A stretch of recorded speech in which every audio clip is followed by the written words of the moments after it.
Hai guys, berjumpa lagi bersama dengan saya di channel Irulin Tidak Pakai TV ya. Jadi ini konten pertama yang benar-benar saya bikin saat memulai channel Irulin ini sebagai ganti channel Irulin TV yang sudah kena takedown oleh YouTube karena pelanggaran yang sebelumnya saya pernah buat ya di awal-awal. Jadi kali ini saya akan mereaction dan memberikan komentar terhadap konten-konten yang lagi naik nih ya guys ya. Jadi beberapa hari terakhir ini ada kabar yang tentang rekening orang Indonesia ke rekening rakyat Indonesia itu yang kalau tidak aktif 3 bulan maka dia akan dibekukan oleh pemerintah, lebih tepatnya diblokir oleh PPATK guys ya.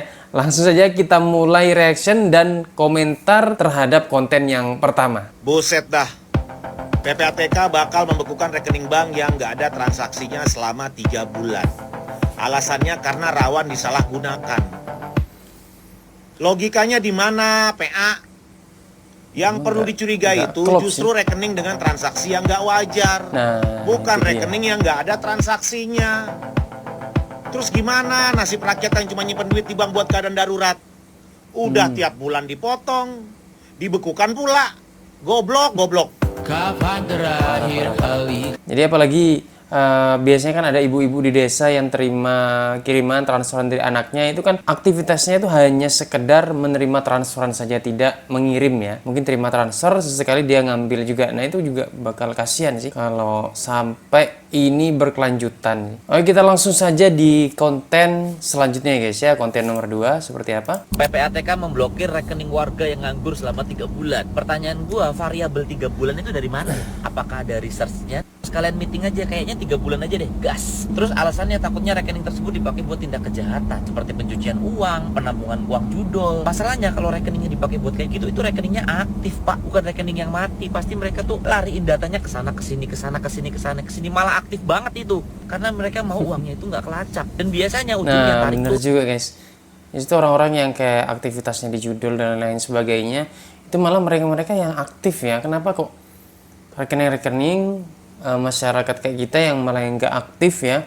Apalagi orang menengah ke bawah mau aktif kayak gimana, uangnya juga yang mau diaktifin nggak ada, malah seadanya hanya sekedar ala kadarnya yang ditabung di bank tersebut.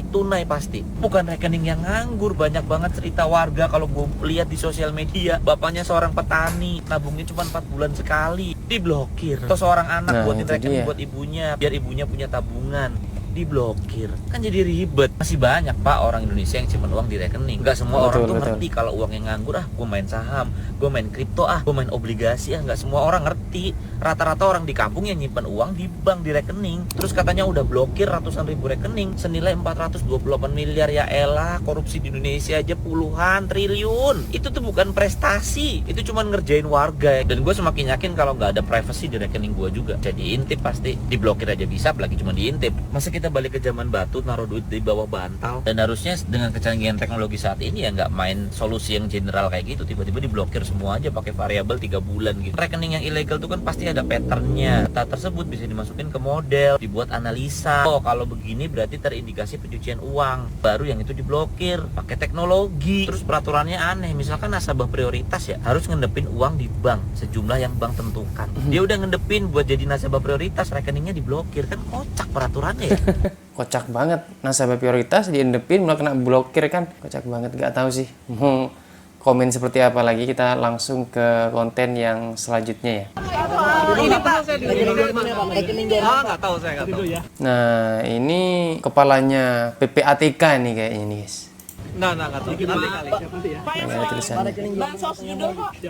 Iya, nanti ya. Saya dipanggil beliau. Saya belum tahu agendanya. Makasih ya. Makasih semua ya. Pak podium, Pak. Pak, sedikit pak. Komen dia. Apa aja, Pak? Yang dibahas, Pak? Oh enggak, iya banyak yang dibahas ya.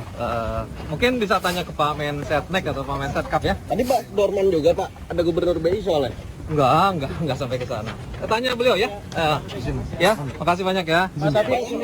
Tapi rekening Dormana yang Mei 2025 itu berapa Pak? Yang sebenarnya yang diblokir Pak, yang dipenghentikan sementara? Ya, kita sudah bikin proses ya, Mas ya. Ya, makasih.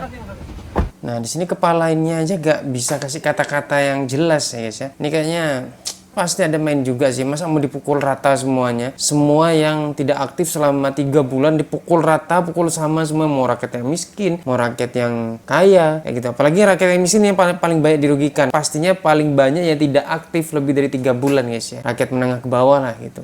Kalau sudah rakyat menengah ke atas, apalagi ini ya tikus-tikus berdasi, itu pasti aktif banget kayak kalau pandangan orang awam seperti saya guys ya. Tapi ya kayak gitu Konoha agak-agak unik memang ya. Kita lanjut ke konten selanjutnya. Yang kami hentikan. Nah, ini ada klarifikasi blokir rekening dari PPATK guys. Ini siapa ini? Deputi Analisis dan Pemeriksaan PPATK Danang Trihartono. Coba kita lihat. Sebenarnya rekening dorman. Rekening dorman ini adalah rekening yang dalam periode tertentu tidak ada transaksinya. Nah, data kami adalah berdasarkan data dari perbankan tentu saja mengenai rekening dorman tersebut. Apabila ada nasabah yang ternyata rekeningnya bukan dorman, nasabah tersebut dalam waktu yang singkat ya, artinya tidak perlu waktu lama, cukup menghubungi call center, maka rekening itu akan aktif kembali dan tapi kan kenyataannya nggak kayak gitu ya. Kita ke call center atau ke CS mungkin kali ya. CS Bank itu gak semudah itu sih guys, harus nunggu. Bahkan kemarin ada isunya orang mau berobat sampai meninggal gara-gara dananya itu keblokir di ATM-nya sendiri. Kan somplak ya. Katanya ini tinggal hubungi CS, tinggal inilah, tinggal itulah. Padahal kenyataannya tidak tinggal gitu aja, masih butuh waktu juga, butuh waktu yang rada lama juga. Dan bisa langsung digunakan tanpa ada istilahnya pengurangan dana sedikit pun. Okay. Nah, sebenarnya kenapa kami menghentikan rekening dorman? Nah, kami sinyalir bahwa terdapat beberapa pola-pola penggunaan rekening dorman untuk menampung harta dari tindak pidana. Demikian, Mas. Oke, Mas Danang, bagaimana? Ini rekening dorman ini maksudnya rekening kayak gimana guys? Saya juga bingung juga rekening dorman itu yang seperti apa. Kenapa kok masyarakat kecil yang pada banyak kena? Apakah rekening masyarakat kecil dorman atau apalah barusan itu dorman semua? Berarti kalau masyarakat kecil rekeningnya dorman semua, berarti mereka ngincar masyarakat kecil mungkin ya?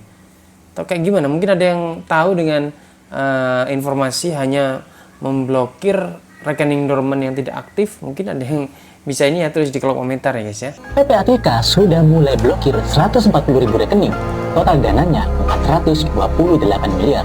Tapi tunggu, salah satu korbannya butuh uang buat operasi keluarganya. Ini bukan teori konspirasi, bukan. Ini kayaknya yang sampai meninggal itu guys ya. Jadi korbannya gara-gara rekeningnya diblokir kayak gini oleh PPATK. Sekedar wacana, tapi kebijakan resmi. PPATK membekukan 140.000 rekening yang dianggap tidak aktif.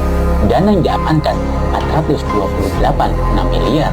Katanya untuk mencegah pencucian uang, judi online, dan kejahatan digital lainnya. Tapi apa kabar dengan rakyat kecil yang jadi korban?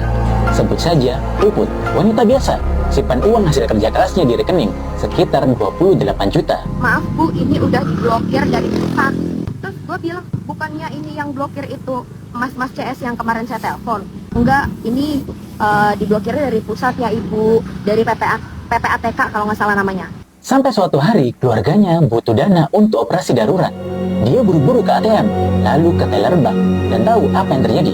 Rekening Anda diblokir PPATK. Tanpa surat, tanpa pemberitahuan, langsung diputus aksesnya. Uangnya masih ada, tapi tak bisa disentuh. PPATK bilang, ini demi keamanan sistem keuangan nasional.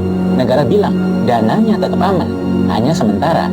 Tapi bagaimana jika sementara itu artinya nyawa jadi taruhannya? Mereka yang bekerja harian menabung pelan-pelan, lalu rekeningnya dianggap nganggur, diblokir, dianggap mencurigakan, padahal itu tabungan harapan. Apakah semua rekening yang diam itu salah? Apakah diam itu berarti jahat? Lucunya, rekening koruptor yang aktif, transfer ke luar negeri, tidak dibekukan. Lucunya lagi, uang rakyat diblokir, tapi negara masih minta rakyat bayar pajak tepat waktu. Puput hanyalah satu nama di balik 140.000 rekening yang dibekukan. Mungkin ada ratusan ribu cerita lain tentang operasi yang tertunda, sekolah yang batal, dan mimpi-mimpi yang dikubur paksa oleh sistem. Uangnya ada, tapi aksesnya ditutup. Negara katanya mau melindungi rakyat, tapi kadang justru membuat rakyatnya merasa seperti tersangka. PPATK sudah mulai blokir 140.000 rekening. Kalau hari ini bukan rekeningmu, siapa tahu besok giliran kamu. Udah gak tahu lagi, ini udah rada parah kayaknya. PPATK. Jadi ini hanya sekedar baru satu ya infonya dari atas nama Puput aja nih kayak gini, belum yang lainnya juga gitu yang mungkin batal sekolah atau batal ini dan itu gara-gara uangnya sendiri tidak bisa digunakan di ini. Yang saya bingung juga rekening terblokir tuh bisa menerima transferan tapi tidak bisa ngambil. Nah seharusnya kan kalau diblokir itu sekalian aja nggak bisa menerima transferan sekalian gitu. Kenapa hanya bisa menerima uang tapi tidak bisa diambil uangnya? Itu agak aneh. Aneh banget, rekening diblokir tapi masih bisa nerima duit. Giliran ditarik. Nah ini saya bilang tadi aneh. Rekeningnya diblokir bisa nerima duit tapi duitnya nggak bisa diambil. Kan ada somplak ini. Tarik nggak bisa, harus urus ini itu bahkan sampai 14 hari. Bahkan ada yang 3 bulan baru bisa cair. Kalau emang nggak bisa ditarik, seharusnya bikin juga nggak bisa nerima saldo kan. Jadi kita tahu kalau misalnya itu udah diblokir. Ini mau nerima duit doang, gila ditarik susah. Kelihatan banget mau ngambilin duit rakyat. Kacau. Nah itu bener banget guys. Jadi saya kepikiran juga ini kok gimana cara ngeceknya agar kayak saya ini tahu rekeningnya tuh yang sudah diblokir yang mana gitu. Jadi kalau bisa kan kalau sudah diblokir jadi dana masuk tuh gak bisa, jadi apa ya, tahu orang-orang tahu oh ini nggak bisa digunakan lagi rekeningnya karena sudah diblokir. Nah tapi ini kan realitanya bisa menerima uang masuk tapi diambil gak bisa, jadi kan kayak ya kita dirampok gitu. Negara hadir untuk melindungi kepentingan masyarakat. Kisah korban rekening diblokir PPATK butuh untuk pengobatan tapi dananya ditahan. Nah, melindungi kepentingan nasabah agar rekening yang tidak aktif selama beberapa waktu itu tidak digunakan untuk tindak pidana. Dan langkah apa yang dilakukan oleh PPATK ini bukanlah tanpa alasan. PPATK dalam proses analisis yang dilakukan sepanjang 5 tahun terakhir ini menemukan maraknya penggunaan rekening dorman yang tanpa diketahui atau disadari oleh pemiliknya menjadi target kejahatan. Jadi sebelum rekening dorman ini menjadi target kejahatan untuk penipuan, jadi dijahatin dulu mungkin ya, dijahatin dulu gitu. Daripada dijahatin orang yang ilegal, mending dijahatin secara legal lah. Kebijakan baru dari Pusat Pelaporan dan Analisis Transaksi Keuangan atau PPATK soal pembekuan rekening bank yang tidak menunjukkan aktivitas transaksi selama 3 bulan menuai kecaman publik. Terkhusus masyarakat yang sengaja menyimpan uang tabungan di rekeningnya. Mulai dari untuk pengobatan, tabungan masa tua, tabungan anak, dan lain-lain. Kisah akun @puputfnla menjadi salah satu contohnya. Ia mencurahkan kekecewaan dan kepanikannya ketika dana senilai 28 juta rupiah diduga tak dapat ditarik karena rekeningnya diblokir PPATK. Padahal dana tersebut bersifat mendesak untuk biaya pengobatan. Akun lain bernama acong_mdr juga menyebut pemblokiran ini juga berdampak pada tabungan anak. Presiden Prabowo pun memanggil Kepala PPATK Ivan Yustiavandana ke Istana Negara pada Rabu 30 Juli 2025. Di hari yang sama, Kepala Biro Humas PPATK Natsir Kongah menyatakan sudah membuka puluhan juta rekening tidak aktif yang sempat diblokir. Jadi bener gak ya? Katanya ada beberapa puluhan yang sudah dibuka. Kurang tahu juga. Mungkin kalian ada yang tahu ya, tulis di kolom komentar juga guys. Nah ini. PPATK akan memblokir rekening bank jika tidak digunakan transaksi selama 3 bulan. Nah, ini disimpan sendiri di dalam rumah nih guys, kayak gini. Resikonya maling udah.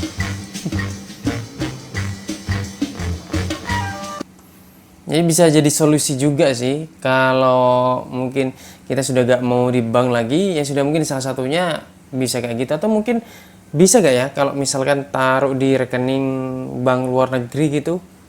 Barangkali bisa, tapi pemerintah kayaknya gak bakal tinggal diam sih, tetap pasti dikejar itu. uang kita yang taruh di mana. Sejak adalah berita-berita miring tentang penyimpanan uang di bank 3 bulan, kalau nggak diaktifkan itu rekening dibekukan katanya kan. Undang-undang baru sejak Presiden Pak Prabowo ini, makin error lah udah otak-otaknya manusia ini kan. Menyimpan uang di bank 3 bulan tak diaktifkan, hilanglah itu uang, dibekukan katanya.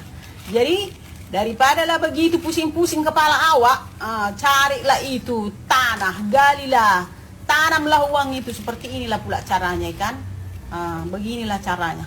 Galilah tanah itu di. Rencana PPATK memblokir rekening nasabah bank yang tidak aktif menuai respon berbagai. Di salah kandang satu contoh, kandang ayam. Ku tanamlah kaleng itu, di situlah ku simpan uangku itu, Jadi sekarang mau membeli emas lah dulu aku. Asa boy datang pakai. Jadi tabung di tabungan onsian kolong tanah. Bisa dicoba ya, mungkin di antara kalian ada yang mau nyoba kayak gini, atau mungkin sudah ada yang coba. Rekening 3 bulan kalau tidak aktif akan. Oh, ini alasannya, berarti keputusan PPATK sudah benar. Ini kayak apa ini? Ini kan Deddy Yusuf ya. Dibekukan. Betul Pak, saya tadi baru baca data. Ternyata selama ini penerima bansos kita itu kan puluhan juta. Itu banyak rekening fiktif. Ya, jadi rekening ini menerima bansos selama bertahun-tahun, uangnya tidak pernah diambil, hanya numpuk. Orangnya pun yang punya rekening belum tentu tahu dia dapat bansos. Jumlahnya triliunan. Nah, ini di orang tua saya juga dapat kayak gini ya. Jadi ternyata sudah dapat bansos, tapi ternyata nggak tahu bahwasanya orang tua saya tuh sudah dapat bansos, guys. Jadi setelah bertahun-tahun baru tahu. Nah, sekarang pertanyaannya itu kayak rekening dan lain sebagainya itu dipegang siapa? Nah, misalkan itu yang mau diblokir juga tidak apa-apa, masih mending. Ya. Tapi kalau rekening umum yang sudah digunakan untuk nabung, untuk apa dan lain sebagainya, itu kayaknya kurang bijak juga sih. Mungkin di kalian ada yang dapat bantuan atau bansos gitu ya, itu pakai rekeningnya beda, dikasihkan sendiri, bikinkan sendiri, buatan sendiri, atau pakai rekening lama, guys. Tulis di kolom komentar ya. Yang pertama. Yang kedua, banyak rekening-rekening dipakai oleh judol. Tahu judol? Judi online. Jadi misalnya ada orang oknum datang ke masyarakat di kampung, pinjam KTP, bikin rekening. Nah, rekening itu kadang-kadang dipakai untuk judol. Nilainya triliunan. Jadi yang dimaksud itu adalah kalau rekening itu tidak aktif, tidak dipakai 3 bulan, tidak ada tarik menarik, maka dianggap ini adalah rekening yang perlu diwaspadai. Jadi bukan itu adalah rekening yang perlu diwaspadai. Diwaspadai